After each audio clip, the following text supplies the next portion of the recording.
월간조선은 그동안 한국 현대사를 뒤흔드는 특종을 많이 한 잡지입니다. 특히 역대 정권의 비자금을 추적하는 데는 전문성을 갖고 있습니다.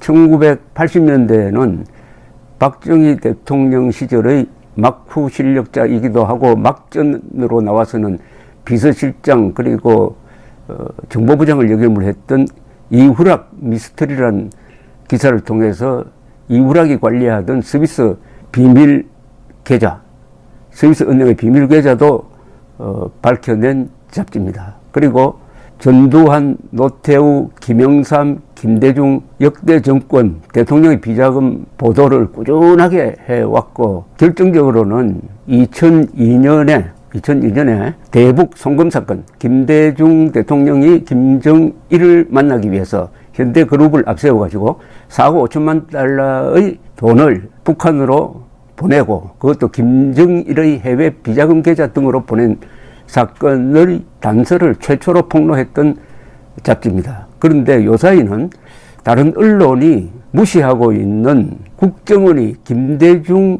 비자금 의혹을 추적을 했다.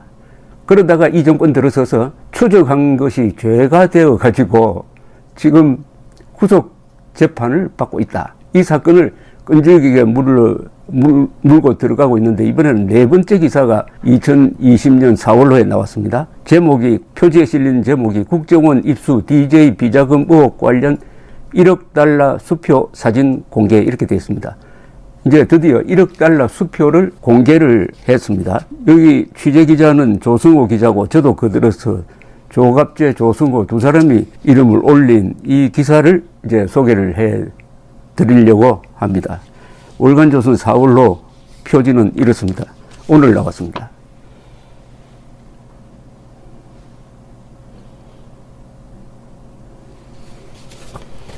상당히 분량이 좀 있는 기사입니다. 전격 공개, 국정원 입수, DJ 비자금 의혹 관련 1억 달러 수표 사진입니다. 이것이 DJ 비자금 조사 착수의 결정적 단서였다라는 부제가 붙어 있습니다.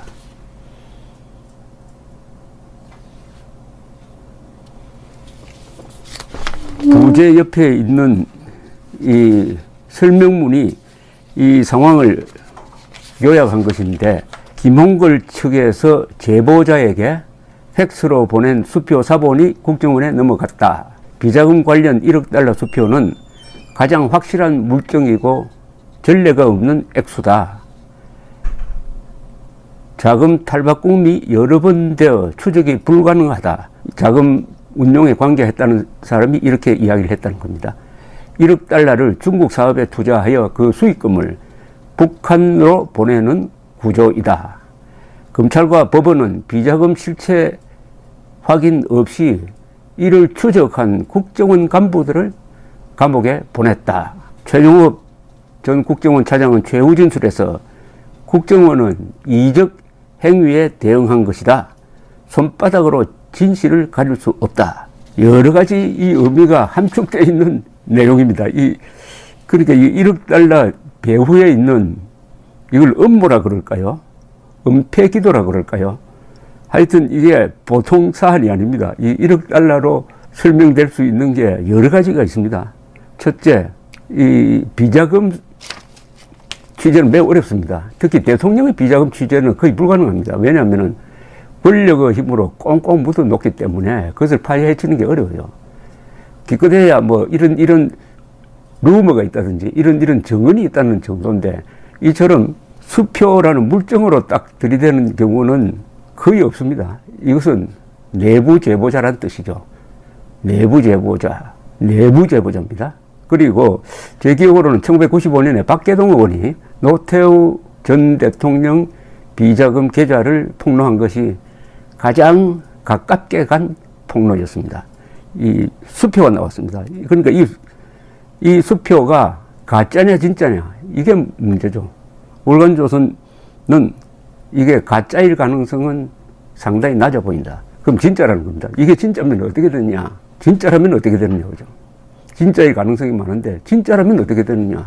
진짜라면 1억 달러가 문제가 아니라 1억 달러를 출금한 계좌에는 더 많은 돈이 들어있을 것이다.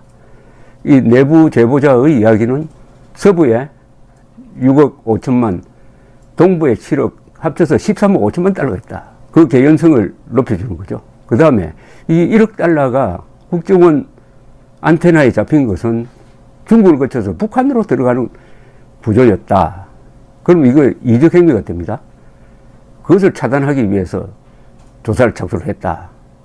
그 다음에 문재인 정권이 들어서고 나서 조사에 착수했다가 여러 가지 정치적 고려를 해가지고 2012년부터는 한 2년 동안 조사하다가 묻어버린 사건인데 이걸 다시 캐내가지고 왜 김대중 비자금을 국정원이 조사했느냐 해가지고 그걸 문제 삼아가지고 조사를 해보았는데 후속 기소를 한 이유는 보니까 이게 실체가 있는지 없는지 확인도 하지 않고 다만 이것을 조사하는데 들어간 돈의 수임세가 보니까 격리 원칙에 맞지 않는다. 그래서 국고 손실죄 이걸로 걸었어요. 이걸로 걸었다. 그러면 제일 궁금한 거는 1억 달러의 실체가 있느냐? 이게 북한으로 들어가려고 했느냐? 했다면은 수사의 방향은 김홍걸 그리고 이 비자금 관리하는 사람 쪽으로 가야 됩니다. 그리고 이건 탈세 혐의가 있어요. 그쪽으로 가지 않고 오히려 그것은 무시해버리고 이것을 조사한 사람을 잡아넣었다. 조사한 사람으로서 잡혀 들어간 사람은 보통 사람이 아니고 국정원에서 해외 공작으로서 가장 유명한 거의 신화적 존재인 최종업 전 해외 담당 차장 그리고 엘리트로 알려져 있는 김승연 대북 국장이 구속이 돼가지고 지금 항소심에서도 징역 1년 6월 2년 이렇게 받아가지고 대법원 판결을 기다리고 있습니다. 제가 지금 설명하는 걸 들으시면은 여러분 어떻게 생각하십니까? 왜 이런 것을 언론에서 보도를 안 했지? 그리고 짤막짤막하게 뭐 비자금 풍문에 불과한 비자금 풍문, 김대중 비자금 풍문을 조사하기 위해서 국정원이 정치적 목적으로 개입했다 하는 것이 검찰발 기사로 짤막짤막하게 나오는 것만 기억했을 겁니다.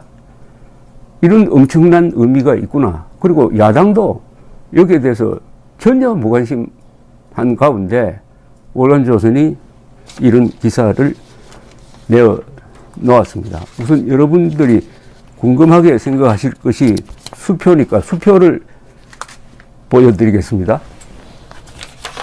여러분 1억 달러 수표 보신 적 있어요? 1억 달러 수표. US뱅크, 미국에 있는 US뱅크에서 발행한 겁니다. 1억 달러 수표. US 영어로 해놓고 1 뒤로 하나, 둘, 셋, 넷, 다섯, 여섯, 일곱, 여덟, 아홉, 열 센트까지 하니까 공이 10개가 붙었습니다. US뱅크 100 million dollars and 00 cents 이렇게 되어 있습니다. 여기 편지봉투 가로로 놓은 것 같습니다.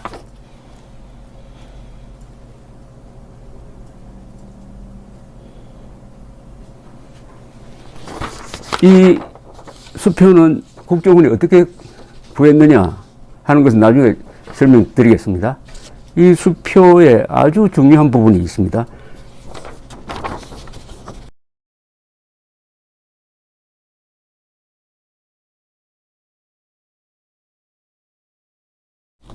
아주 작은 글씨로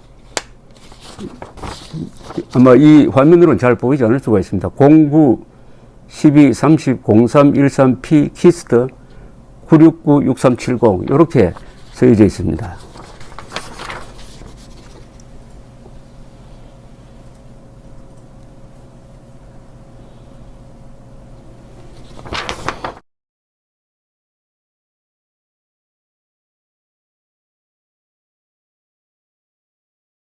이거는 김홍걸 측에서 이 내부 제보자에게 이 수표를 팩스로 보낸 겁니다. 수표 사본이죠.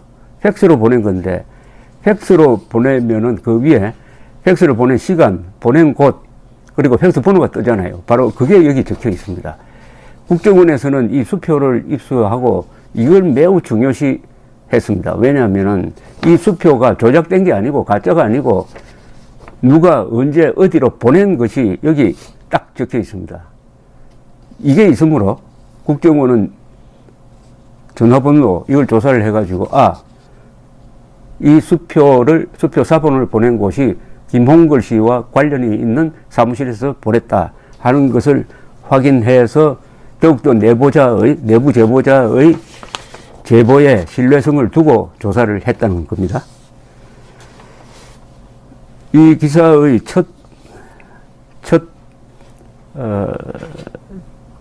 한 장 정도를 제가 읽어드리겠습니다. 월간조선은 지난 3월호에서 미국 내 김대중 비자금 의혹의 결정적 물증이 될 만한 US뱅크 발행 1억 달러 수표 사본의 존재를 확인하였다고 보도하였고 하였다. 고 김대중 전 대통령의 셋째 아들 홍걸 씨가 실소유주로 있는 비자금 계좌에서 발행되었다는 내부 제보자의 주장이 있었는데 이 수표 사본은 국정원에 입수되어서 조사의 단초가 되었던 것이다. 이번 호는 국정원이 입수한 수표 사본을 확보해가지고 이를 사진으로 공개한다. 이 사본이 가짜가 아니라면 김대중 비자금은 미국에 실제하는 것이 된다. 그 후폭풍은 상상하기 어렵다. 김대중 비자금 의혹을 추적하였던 국정원 관계자들은 한결같이 1억 달러 수표는 김대중 비자금 계좌에서 나온 것이 맞다고 자신한다. 대통령의 비자금은 가장 취재하기 어려운 부분이다. 그런 점에서 2010년 국정원이 입수하였던 1억 달러 수표는 김대중 비자금의 실체에 가장 가까이 다가간 증거물이라고 할 것이다. 지난 3월로에서 월간조선은 이 수표의 존재를 밝히고 비자금 실소유자로 지목된 김홍걸 씨와 관리자의 한 사람으로 지목된 전성식 씨에게 반론을 요청했다. 두 사람의 반론에서 특이한 것은 1억 달러 수표가 가짜라는 식의 구체적 반박이 없었다는 점이다. 1억 달러 수표가 가짜일 가능성은 매우 낮아 보인다. 이게 진짜라면은 제보자 테리 서저키 씨가 주장하였듯이 김대중 비자금이 미국 서부에 6억 5천만 달러, 동부에 7억 달러가 있을 개연성도 높아진다. 1억 달러는 무시하기에는 너무 큰 액수이다. 조선과 은닉에 따른 탈세나 뇌물 등 위협 문제가 있다. 더구나 이 돈이 중국을 경유 평양으로 들어가게 되어 있었다면 국가 반역의 혐의까지 더해진다. 1억 달러 수표 사본을 손에 넣었으니 국정원이 이 비자금을 확인하기 위한 조사를 시작한 것은 당연한 직무이고 북한 유입의 위험성을 알고도 하지 않았다면 직무유기로 형사처벌 받아야 마땅했을 것이다. 그런데 문재인 정권의 검찰과 법원은 비자금의 실체 확인 노력은 하지 않고 조사하였던 국정원의 베테랑 요원들을 구속, 실형을 살리고 있다. 재판부는 비자금의 실체 여부에는 관심이 없고 예상 집행의 위법 여부만 따지겠다는 태도였다. 그런 방향의 수사와 재판이므로 1억 달러 수표 사본은 법정에 증거물로 제출되지도 않았다. 먼저 국정원이 1억 달러 수표를 확인해간 과정을 살펴본다. 자, 이제 1억 달러가 초점이 됩니다. 1억 달러 수표까지 사진으로 이제 등장을 했으니까 이 1억 달러가 어떻게 수표화되었고 이게 어떻게 국정원 손에 넘어왔느냐 하는 과정을 월간조선이 추적을 합니다. 이것은 재판 취재에서 드러난 겁니다. 이 김대중 비자금 추적 의혹 사건 재판은 기자들의 외면 속에서 진행되고 있는데 여기에 구속된 사람은 최종업 국정원 1차장, 김성현 국정원 국장뿐만 아니라 이현동 전 국세청 청장, 그 밑에 있었던 박 차장, 국세원 차장 이렇게까지 구속이 됐습니다. 2018년 6월 15일 이현동 전 국세청 차장 재판에 증인으로 나온 원세훈 전 국정원장은 1억 달러 수표를 기억한다고 증언했습니다. 검사가 김성현 국장은 증인에게 데이비슨 사업을 설명하면서 서적기가 제공했던 1억 달러짜리 수표를 추적할 필요가 있다고 했다는데 라고 검찰이 묻습니다. 검찰 입에서 이제 1억 달러 이야기가 나옵니다. 수표 이야기가 나와요. 그런데 원세훈 원장은 다른 기억은 없고 1억 불 수표는 기억난다라고 했습니다. 2009년 봄에 국정원은 이제 1억 달러 수표를 확인하는 과정입니다. 2000봄에 국정원은 밝힐 수 없는 북한 내의 정보 소스를 통해서 김대중 비자금 5억 달러가 북한으로 들어가려 한다는 첩보를 집수합니다. 첩보니까 이것은 미확인 정보라는 뜻이죠. 국정원은 5억 달러라는 수치에 주목했습니다. 이 정도 액수는 김대중 비자금, 국내 비자금만으로는 안 될 것이다. 해외 비자금의 가능성을 의심을 했다는 거죠. 그런데 그해 여름에 국정원은 시애틀 주재 국정원 정보관 도모 씨에게 9월에 있을 평양과기대 준공식에 참석할 예정인 한국계 미국인 테리 서적기를 만나보라고 지시합니다. 테리 서적기는 이름 보면은 일본인 같은데 그렇지 않습니다. 한국 교포입니다. 교포인데 미국 국적을 갖고 있습니다. 이 방북자를 만나가지고 북한에 대한 정보 수집을 하는 것은 통상적인 이 국정 업무입니다. 이렇게 하여 도모 정보관과 이 서적기 씨는 알고 지내는 사이가 되었습니다. 그런데 2010년 상반기에 가면은 이 서적기 씨가 정보관에게 중요한 정보를 제공을 합니다. 그동안 친면이 있었던 관계로 해서 그때쯤 되면 이 서적기라는 분이 김홍걸 씨 등 몇 사람과 하던 중국 투자 사업을 둘러싸고 문제가 생기고 자신은 배신당했다 생각해서 불만을 품고 있던 차에 바로 내부 정보를 제공하게 된 것입니다.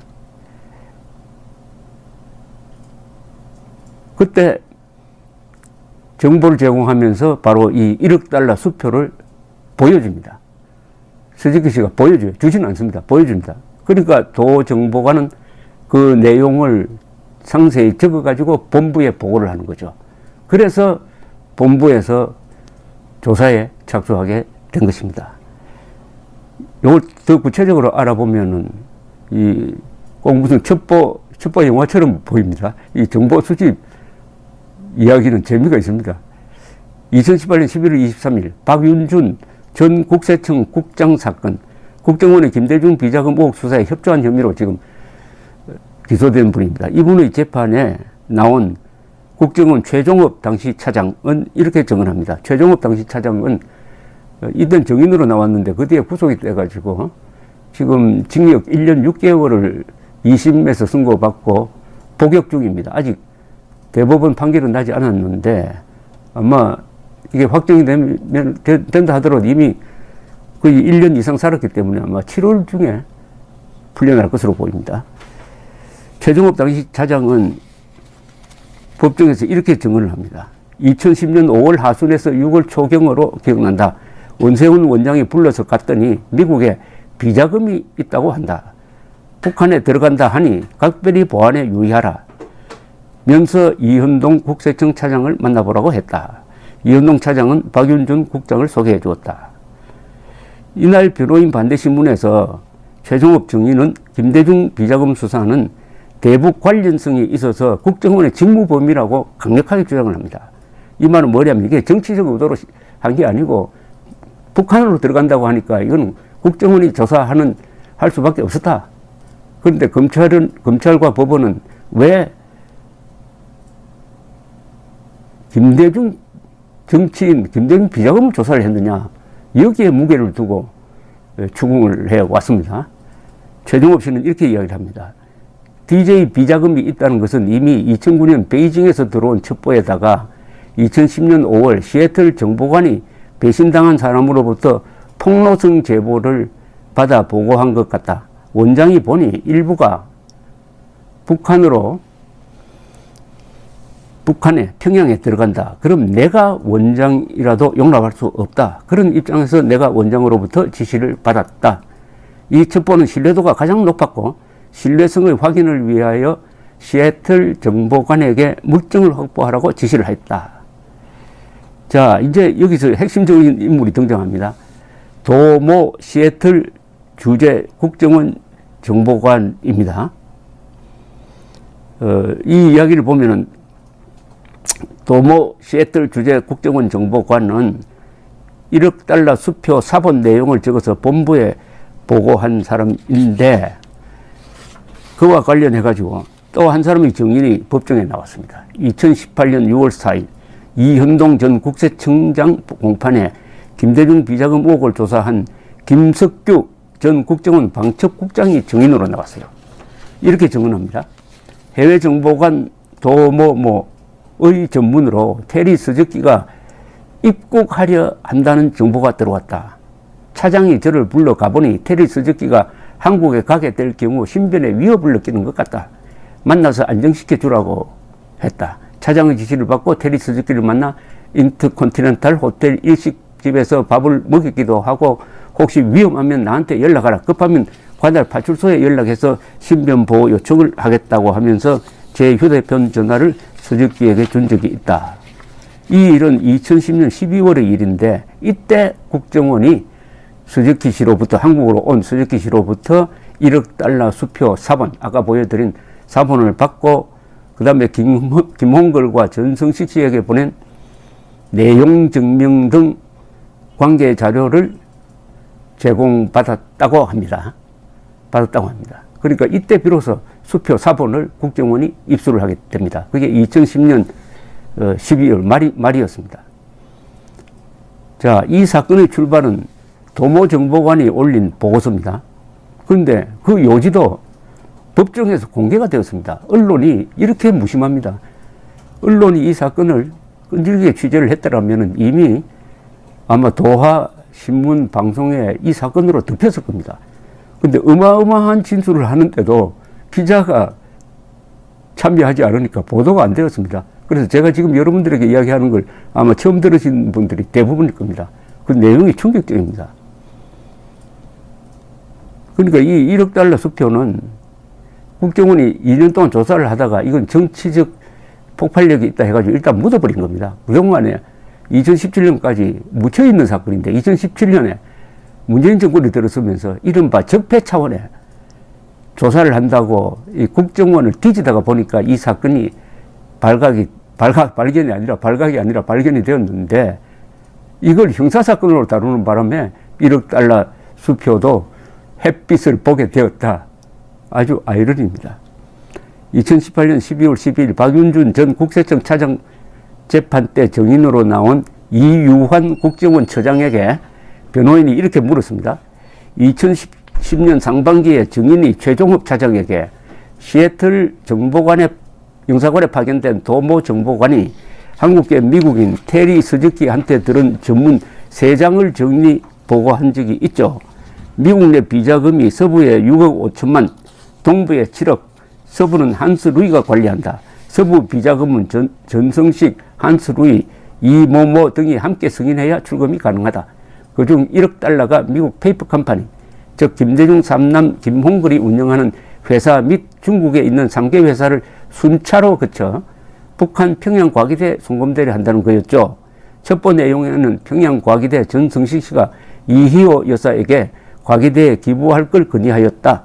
재미교포 김진경 씨가 평양과기대 총장인데 이분도 관련되어 있다. 그런 내용도 있었나요? 이유환 처장은 있었던 것 같다고 했습니다. 말하자면 그런 보고를 받아서 정리를 한 사람입니다. 이유환 처장은. 전성식 씨가 미국 내 비자금 총괄자였나요? 이 처장은 첩보에 따르면 그렇다라고 답을 했습니다. 박윤준 변호인은 이렇게 또 캐묻습니다. 최종업은 테리 서적기 사건, 최종업 구속된 1차장입니다. 서적기 사건은 김홍걸 전성식과 관련된 것이고, 국세청이 활용한 해외 정보원은 김홍업과 관련된 것이어서 다르긴 하지만 첩보가 동부, 서부에 합계 13억 달러의 DJ 비자금이 존재하고 그중 일부가 북한으로 유입되려 한다는 내용이므로 진위 확인을 위해서는 비자금이 조성되어 있는지를 조사할 필요성이 있었다. 이를 위하여 국세청에 협조 요청하기로 했었다. 이게 최종업의 증언입니다. 이 법정에서도 대북 관련성이 있었다고 증언했어요. 이완 처장은 거기에 대해서는 뭐라 말하기 곤란하다. 이렇게 이야기했습니다. 드디어 2018년 7월 9일 시애틀 주재 전 국정원 정보관 도시는 법정에 나옵니다. 법정에 나와서 아주 긴 시간 자신이 정보 수집을 한 경위를 설명을 합니다. 그 요지는 이렇습니다. 2009년 여름 국정원 본부 지시로 서적기와 접촉하라는 지시를 받았고 2010년 4, 5월부터 자주 만났다. 그 다음에 아주 중요한 증언을 합니다. 상부의 승인을 받아 FBI 요원과 합동 공작을 했다. FBI 요원을 만났다. 이건 설명이 필요합니다. FBI는 미국의 수사기관입니다. 연방수사기관입니다. 큰 범죄를 취급을 합니다. 그리고 특히 중요하게 생각하는 것이 미국의 국가 안보를 해치는 범죄, 그러니까 대테러라든지 간첩 잡는데 주무부서입니다. 그 주무부서가 한국의 정보기관과 같이 이 김대중 비자금 의혹을 조사했다는 것은 상당한 의미가 있습니다. 그것은 상당한 신빙성이 있다는 것뿐만 아니라 이것은 북한으로 돈이 들어가려고 하는 데 대해서 미국 또한 국가적 개입을 했다는 이야기입니다. 조 정보관의 증언은 이렇게 계속됩니다. 첩보 제공자 테리 서적기는 한국인인데 김홍걸의 1억 달러 투자 관련 사업에 참여하였다가 이게 중단되어 손해를 본 사람으로서 김대중 비자금의 관리 상태를 잘 알고 김홍걸 관련 1억 달러 수표 사본을 국정원에 제공했다. 1억 달러 사업은 김진경이 중도에 포기하는 바람에 중단되었다. 서적기는 몇백만 달러의 손해를 보았다면서 배신감을 느껴 폭로를 결심하였다. 서적기는 김홍걸과 김진경이 추진한 사업에 관여하여 비자금 관리 상황을 잘 아는 인물이었다. 4명이 공동 서명자로 비자금을 관리한다고 했다. 이모, 한서루이, 전성식, 이모모 등 중국에 있는 회사를 통하여 평양 과기대로 들어가는 투자 진행 상황을 들었다. 김홍걸이 보여주었고 전성식이 팩스로 보내주었다고 이분이 주장하는 그 1억 달러의 수표 사본도 보았다. 그런데 김진경이 잘못되면 김대중 비자금 관련 국회 청문회가 있을 수 있다는 이야기를 하면서 사업을 포기하여 서적기는 손해를 보았다. 최종업 차장은 국가에 충성하는 분이고 수시로 김정일의 목을 따야 한다고 말하는 대북 공작엔 자타가 공인하는 최고 인물이다. 명예를 먹고 사는 사람이다. 이렇게 아주 좋은 평을 했습니다. 이번 이 사건 재판에서 보면은 최종업, 김승현 이런 분들은 아주 깨끗한 인물입니다. 여기 여러 공작금을 어디에 썼느냐 하는 돈 이야기가 많이 나오는데 이 사람들이 그 돈을 만지면서 in my pocket, 그러니까 사적 용도로 횡령한 게 전혀 나오지 않았습니다. 그런 점에서 아주 깨끗한 음지의 전사였다 하는 것을 알 수가 있었습니다. 자, 이렇게 해서 사업 중단에 따른 손해배상을 받지 못한 테리 서적기 씨가 변호사를 통하여 2010년 10월에 김홍걸과 전성식 씨 앞으로 보낸 내용 증명이 아주 자세히 이 사건의 전말을 이야기하고 있습니다. 이 자세한 내용 증명도 국정원에 입수되고 여기에 1억 달러 수표가 입수가 되고 하니까 이 1억 달러 수표는 단순히 종이 쪼가리 하나가 아니라 1년의 사업 추진 과정과 맞물려 있고 거기에 동업자로 참여했던 사람이 폭로한 것이니까 최종업 씨 판단으로는 최고의 신뢰도를 가지고 있다. 그러면은 당연히 국정원이 조사할 수밖에 없었다. 이렇게 딱 이야기를 하는데 그게 그냥 공허한 메아리처럼 들려가지고 이분은 지금 징역 1년 6개월 선고에 징역 한 1년 한 3개월 살았습니다. 그리고 실무국장 김성현 씨는 징역 2년 선고를 받고 지금 복역 중에 있고 대법원 판결을 기다리고 있습니다. 오늘 이야기는 여기서 일단 끊어야 되겠습니다. 이게 너무 길어지면은 집중도가 그럴 것 같아서 요 다음에는 이 수표를 펴놓고 여기 어떻게 적혀 있고 요 수표가 입수되는 상황에 대해서 자세하게 설명드리겠습니다. 감사합니다.